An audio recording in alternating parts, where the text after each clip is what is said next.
ধুমুহাৰ গতিত চলিছে তৃতীয় পৰ্যায়ৰ নিৰ্বাচনী প্ৰচাৰ।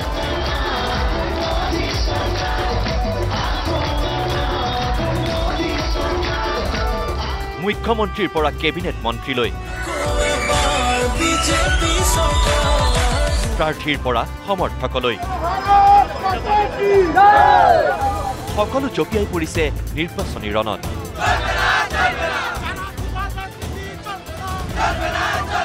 এই দৃশ্য গুৱাহাটীৰ।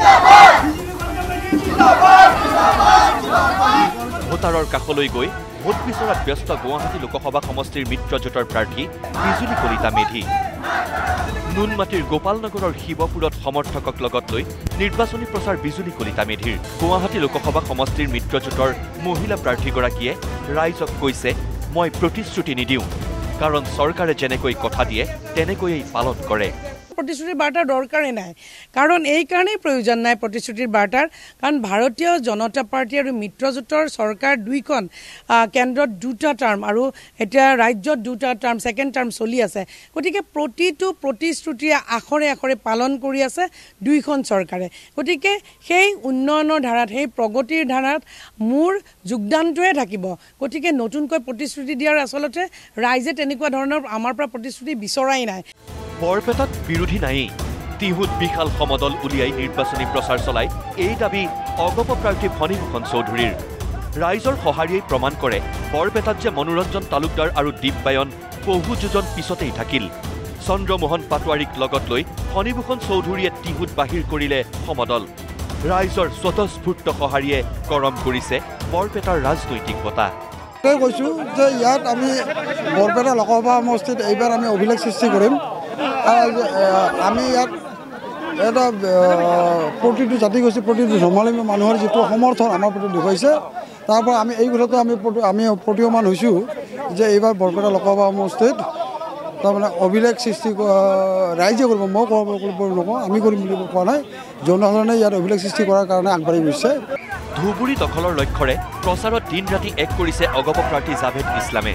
চৰাঞ্চলে সংখ্যালঘু ভোটাৰৰ পৰা বহুমূলীয়া ভোট খুজিছে হেভিৱেইট প্ৰাৰ্থীগৰাকীয়ে। ধুবুৰীক কৰা প্ৰতাৰণাৰ এইবাৰ প্ৰত্যুত্তৰ পাব বদৰুদ্দিন আজমলে, দাবী কৰিলে জাভেদ ইছলামে। চহৰ নগৰ, চৰ চাপৰি, মোষ্ট ৰিমোট য'তে আমি গৈ আছোঁ একেই কথা যে এইবাৰ আমি বাহিৰৰ মানুহ ভোট সমৰ্থন নকৰোঁ। তেওঁলোকে 15 বছৰ আমাক বহুত ক্ষতি কৰিছে আৰু চৰকাৰ আমাক ইমান সহায় কৰিছে। জাত পাত ধৰ্ম নিৰ্বিশেষে আমাৰ সামাজিক অৱস্থা যিটো উন্নত কৰাৰ চেষ্টা কৰি আছে। আমি বহুত বস্তু পাই আছোঁ, চৰকাৰ ইয়াত বিসম্বাদ কৰা নাই। গতিকে আমি এইবিলাক মিছা কথা, এইবিলাক মিছা প্ৰতিশ্ৰুতি আৰু এইবাৰ আমি বিশ্বাস নকৰোঁ আৰু আৱেগিক হৈ পেলাই এইবাৰ ভোট প্ৰদান নকৰোঁ। আমাৰ বিবেচনাৰে এইবাৰ নিজৰ মানুহক নিজৰ ভৱিষ্যত গঢ়াৰ দায়িত্ব এইবাৰ আমি দিম। তৃতীয় পৰ্যায়ৰ নিৰ্বাচনত জয়ী কৰাব লাগিব কোকৰাঝাৰৰ UPPLৰ প্ৰাৰ্থী জয়ন্ত বসুমতাৰীক। সেয়ে চিৰাঙৰ কাজল গাঁৱত আদিবাসী গাঁও প্ৰধান আৰু বুদ্ধিজীৱীৰে বৈঠক BTR প্ৰধান প্ৰমোদ বড়ো আৰু মন্ত্ৰী অশোক সিংহালৰ। BTRৰ শান্তি, উন্নয়ন আৰু আদিবাসীসকলৰ সৰ্বাংগীন উৎকৰ্ষ সাধনৰ স্বাৰ্থত NDA মিত্ৰজোঁটক সহায় কৰিবলৈ সকলো গাঁও প্ৰধান আৰু আদিবাসী বুদ্ধিজীৱীক আহ্বান প্ৰমোদ বড়ো আৰু অশোক সিংহালৰ। BTRত মোদীজীৰ আশীৰ্বাদত স্থায়ী শান্তি আহিছে। আজি BTRত ক'তো গোলা বাৰুদ নাই, কিডনেপিং নাই, ক'তো আন্দোলন নাই, এক স্থায়ী শান্তি আহিছে। মানুহ নিজক সুৰক্ষিত বুলি মানুহে ভাবি আছে আৰু এইটোৱে এতিয়া উন্নয়নৰ দ্বাৰ মুকলি কৰি দিছে। আদিবাসী মানুহ যিখিনি আছে, সান্থালী মানুহ আছে, ওৰাং মানুহ আছে। এটা সময়ত হাগ্ৰামাৰ সময়ত ভাতৃঘাতী সংঘৰ্ষ হৈছিলে, কংগ্ৰেছৰ সময়ত ভাতৃঘাতী সংঘৰ্ষ হৈছিলে আদিবাসী বড়োৰ মাজত।